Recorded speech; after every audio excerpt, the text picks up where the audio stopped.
તો મહારાજે એક બહુ સુંદર એક પ્રશ્ન મહારાજને પૂછવામાં આવ્યો કે પ્રેમ લક્ષણાયુક્ત જે ભક્ત હોય, પ્રેમી ભક્ત હોય, એના શું લક્ષણ છે?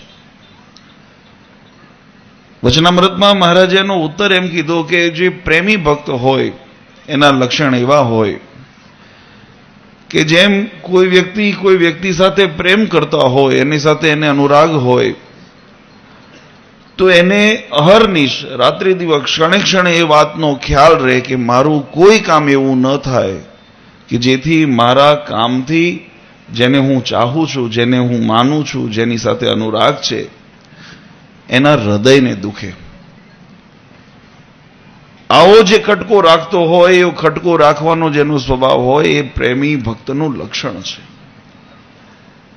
અને ભગવાને દ્રષ્ટાંત દીધું. મહારાજ કે જેમ ગોપિકાઓ હતી, એ ગોપિકાઓ ભગવાન જ્યારે ગોકુળથી મથુરા ગયા પછી, મથુરા કંઈ 3 ગૌ આગું છેટું હતું, કંઈ બહુ દૂર નહોતું, પણ છતાંય ભગવાનની જ્યાં સુધી આજ્ઞા ન થઈ ત્યાં સુધી ભગવાનના દર્શને ગઈ નથી. અને મનમાં ઘણી વખત જ્યારે ભગવાન કૃષ્ણચંદ્ર વિદાય થતા હતા અક્રૂરજી સાથે, ત્યારે મનમાં ઘણું એવો વિચાર કર્યો કે ભગવાનને રોકી લઉં, ભગવાનને અમે જવા ન દઈએ.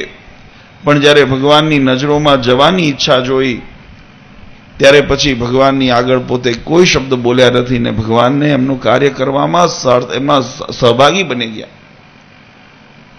મહારાજ કે જ્યારે કુરુક્ષેત્રની અંદર ભગવાને તેડાવ્યો, ત્યારે બધી ગોપિકાઓ ત્યાં કુરુક્ષેત્રમાં ગઈ, પણ પોતાથી 3 ગૌ આગું રહેલું મથુરા, ત્યાં ભગવાનની આજ્ઞા ન હોવાને કારણે ત્યાં દર્શન કરવા પણ ગઈ નથી. એમ મનમાં બીતી કે રખેન અમારા કઈ કર્મથી અમને જેને ભગવાન માન્યા છે, જેને આરાધ્ય માન્યા છે, કંઈ નારાજ ન થઈ જાય.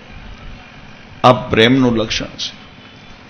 અને એવું જે પ્રેમનું લક્ષણ કે પોતાના ઈષ્ટદેવ જેની સાથે પ્રીતિ બાંધી છે, એનું દ્રષ્ટાંત મહારાજ વચનામૃતમાં ફરી એક વખત મહારાજ એમ બોલ્યા કે અમને અહીંયા જો બાંધીને રાખ્યા હોય ને, તો દાદા ખાચર અને એમના પરિવારે એમના જે સમર્પણ ભાવ છે, એમનો જે શ્રદ્ધા ભાવ છે, અને અમને અહીંયા રાખવાનો ખપ છે, તો એ અમારા ગમતામાં વર્તે છે, પણ પોતાનું ધાર્યું કરતા નથી. આવું જે સમર્પણ ભાવની સમજણ છે, એટલે અમને અહીંયા બાંધી રાખ્યા છે.